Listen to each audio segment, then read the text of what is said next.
Twins offense scores 10 tonight in game 2 of this 4-game series with the Royals. And guess what? They almost needed all 10. So much to break down on today's episode of Locked On Twins. You are Locked On Twins, your daily Minnesota Twins podcast. Part of the Locked On Podcast Network, your team every day.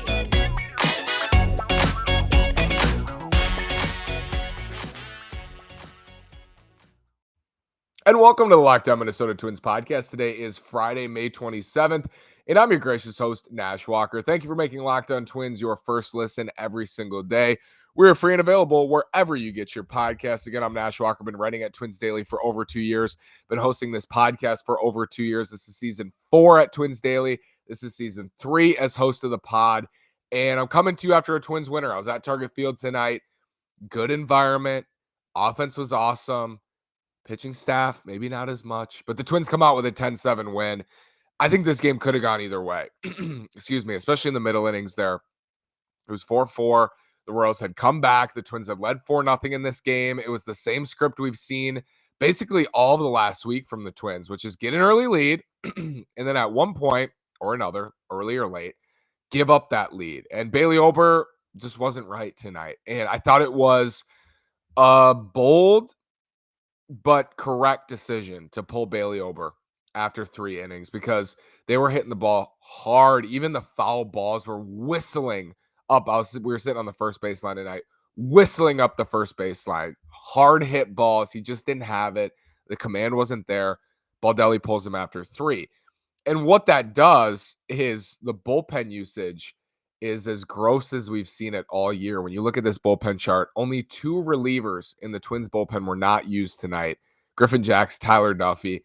This would have been a painful loss because the Twins would have lost 3 in a row. They would have lost the first 2 games of this series. The best they could have done is a split, and they would have used a ton of their relievers.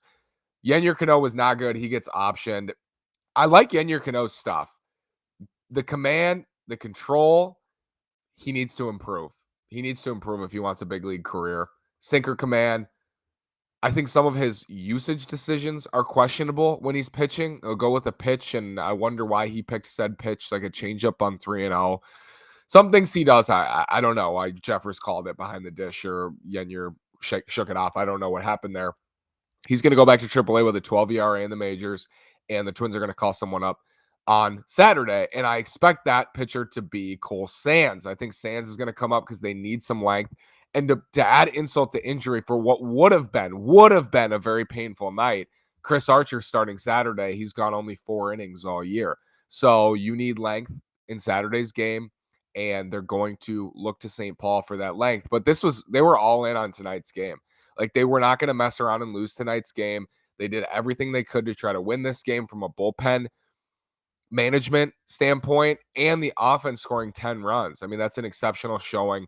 I sat last night and talked about a response for this offense. How are you going to respond after a difficult week? I mean, not a losing week by any means. A good week. We'll see if it ends up being a losing week. A good week. They beat Detroit 2 out of 3. And, game 1 of the Kansas City series was ugly. The week was not good offensively. And I was hoping for this type of response from the offense. I said last night, a couple keys for this offense, as they always are. Getting hits with runners in scoring position. They did that tonight. Hitting home runs. They did that tonight. Jorge Polanco, Carlos Correa. I think at the end of this season, there are some great up-the-middle duos in Major League Baseball. Second baseman, shortstop. Correa is a 25-30 home run bat. Jorge Polanco hit 33 home runs last year. I think these two are going to end up at the conclusion of the season as one of the best middle infield duos in baseball, offensively, defensively, value-wise. I think these two together are really special in a lineup because Correa is that right-handed bat. Polanco is the switch hitter who crushes from the left side. His power comes from the left side, but can hit both, righties and lefties. Has done it now for a couple of years when his splits were more stark in 2019 and before then. These two are special, and Byron Buxton's special. And you know who else is special? Luis Arraez. This top 4, Buxton didn't play tonight. This top 4, we'll talk about the Twins without Byron Buxton as well. their record this year. It might surprise you. This top four it's a special top four. It certainly is. I mean, I think it's very dynamic what they bring.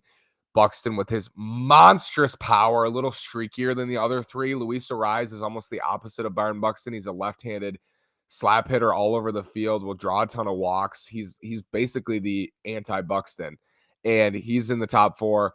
Jorge Polanco, who is a mix of Byron Buxton and Luis Arraez, is right in there. It is a switch hitter, which makes him dynamic. And then Carlos Correa, who's one of the best right-handed hitters in baseball. What a top four. I mean, that gives you the chills thinking about that top four. And I still think the Twins could add to the heart of their order. And at the deadline, I think they could do that with a Josh Bell or a JD Martinez if the Red Sox continue to kind of fall back in the standings. They were hot and then they lost a bad game to the Orioles Friday. I think the lineup can stand to get better, but certainly this is a special top four. And Buxton didn't even play tonight, and he's been in a huge slump. But even when Buxton doesn't play, or even when Correa doesn't play, the other three just find a way to pick up the slack. And I want to talk about Luis Arraez again tonight. Let's look at some numbers, live updated numbers after a truly terrific night at the plate again for Luis Arraez. Did strike out with the bases loaded early, but made up for it with a bases, RBI single and walked, and just is Luis Arraez. He's so fun to watch, and he's just a joy on a daily basis. Let's talk about him after this word from Built Bar. We've been asking, and Built delivers. Built granola bars are here. Built granola bars come in 3 unbelievable flavors: chocolate peanut butter, chocolate coconut, and white chocolate berry. Want to try all 3 flavors? You can get a mixed box at Built.com right now. These are so different from the bars and the puffs. Built granola bars are loaded with granola. It's the perfect combination of crunch and chewiness. But just like bars and puffs, these babies are packed with protein. Built granola bars, they're delicious, they're healthy. With 150 calories, 15 grams of protein, and only 4 grams of sugar, Built granola bars will change your world. Built has cracked the code to better granola. They're the perfect healthy snack to pack in your lunch, take on the road, or eat as a snack. Go to Built.com, use promo code LOCKED15 and get 15% off your order. Use promo code LOCKED15, that's LOCKED15, for 15% off at Built.com. Again, Built.com, use promo code LOCKED15 and get 15% off your order. Thank you for making Locked On Twins your first listen. For your next listen, check out the Locked On Now podcast. Recaps of MLB games with analysis from our local experts, taking fans through the season like no other network. It's free and available wherever you get your podcasts.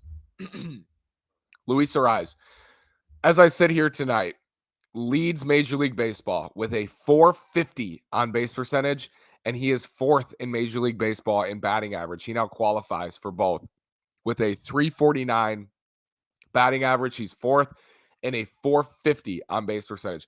Luis Arraez has reached in 45% of his plate appearances this year. That's like Barry Bonds on base percentage. That's ridiculous to reach in 45% of your plate appearances. You're on every 2 at-bats, basically. You're at least on. You have a 45% chance of being on in one of your 2 at-bats in a game, is how I read that. That's exceptional. I mean, Luis Arraez is the spark plug, and we've said that literally from the moment he came up in May of 2019. He's been that guy. Has not faltered. He's had his stretches of injury and ineffectiveness and defensive woes, but you know what you're going to get from him, and he's going to be a tough at bat. Even when he's not lacing those hits everywhere, he's going to draw some walks. I'm so sorry. I can't. I'm trying to get that out. He's going to draw some walks. Luis Arraez has been exceptional for this team this year, whether it's in the leadoff hole, in the 2 hole, in the 3 hole. His hit lower in the order in some of these games. He's been awesome for them, and he's so fun to watch. With Polanco and Correa tonight coming together as a group of 3 without Byron Buxton and getting it done. And that's another trend so far. You will not be surprised to hear. Maybe you'd be surprised to hear, because Buxton has struggled as of late. The Twins are 21-10 in games Byron Buxton has started this year, and they are 7-8 when he does not start. That includes the win without him Friday night. So 21-10 with Buxton in the game, 7-8 without Buxton. You kind of see some flaws in this type of approach, because Buxton hasn't done a whole lot to help the Twins offensively, especially in the last week plus, and they're still winning a lot of those games. So that counts toward the record, and that looks good for him. And then he has had games where he comes through big, like the Mariners loss in the second game of the season when he hit that huge home run off Andres Munoz, and the Twins lost the game anyway. So that goes on his record as well, that he started that game and they lost. But that is still incredible to me. And winning without Byron Buxton is a key storyline. It has to be every year for the Twins. Yes, it's about Byron Buxton, how amazing he is and what he's going to do when he's on the field. But it's equally as much about how do you look when Buxton can't be on the field or when Buxton is not producing on the field, which is something we haven't seen a whole lot since 2018, basically, from Buxton. How do you as a team perform in those situations?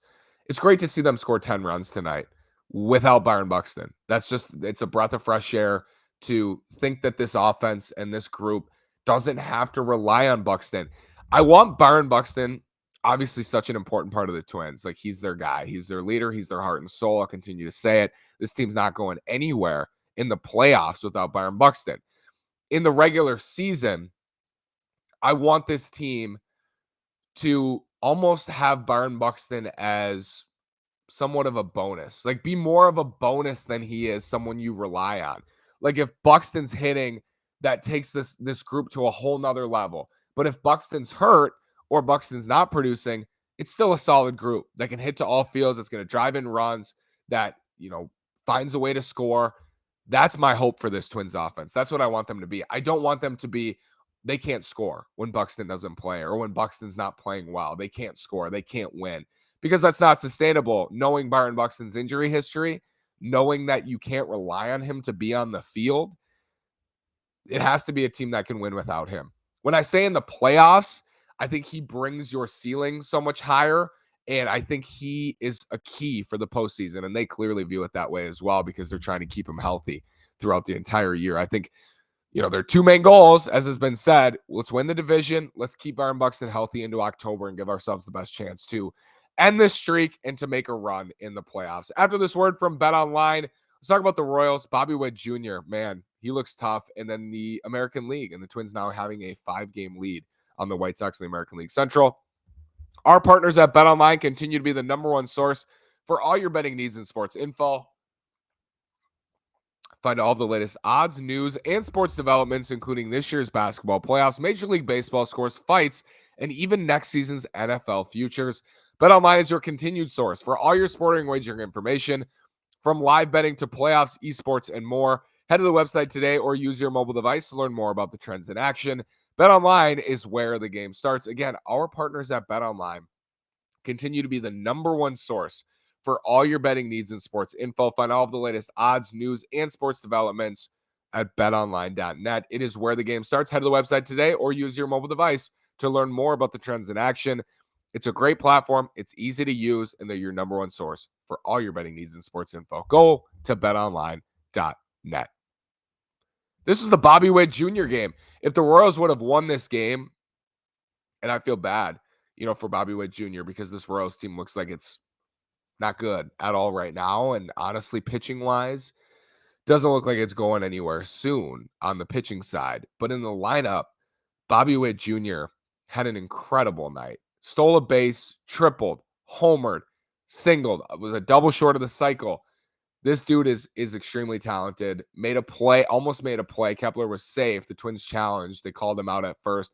Incredible play in the shift, diving to his right, towards second base, diving stop, almost throw out Kepler's like a half glove from being an out.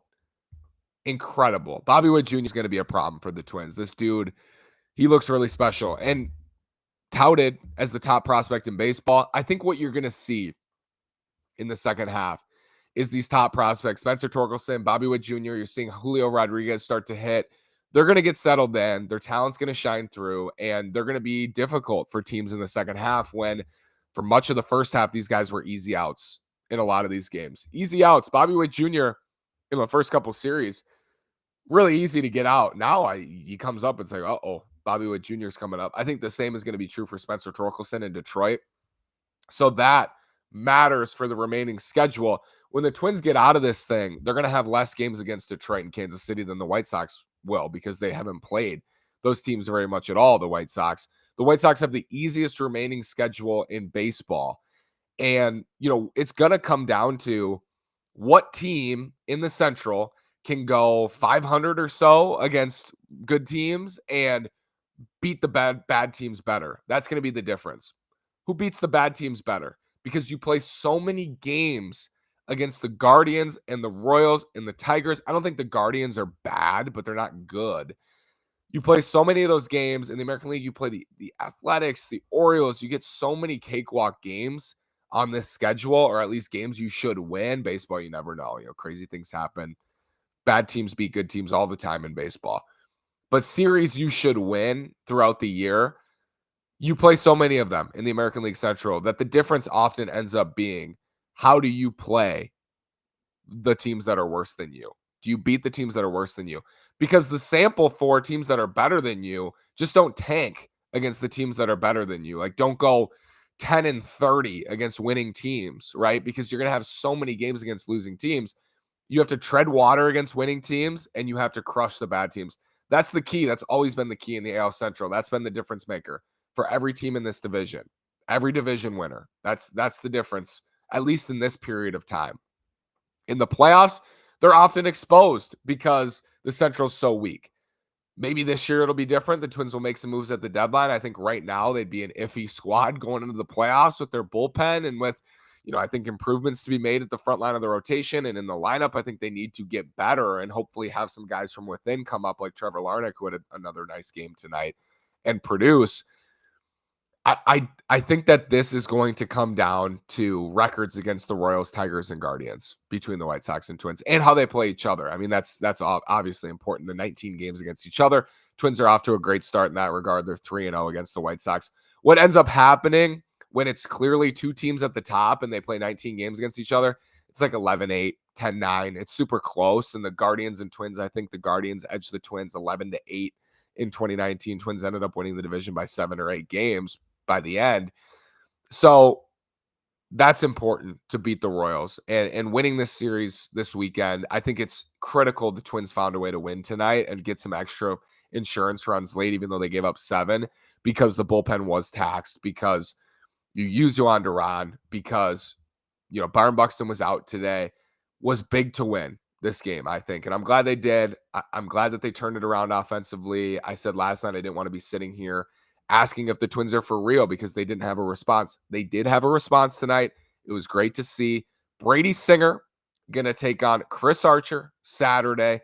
If the Twins can win that one, I like their chances, because then they have Sonny Gray going on Sunday against Zach Greinke. But the Royals fight, man. You see how the Royals fight, and they're not going to give it to you easy. Thanks for making Locked On Twins your first listen today, and I'll make your second listen on the Locked On MLB podcast. MLB expert Paul Francis Sullivan brings humor, passion, and unique perspective on every team and the biggest stories around the league. Follow the #1 daily league-wide podcast, Locked On MLB, on the Odyssey app, YouTube, and wherever you get your podcasts. Thanks again for listening. Have a great day.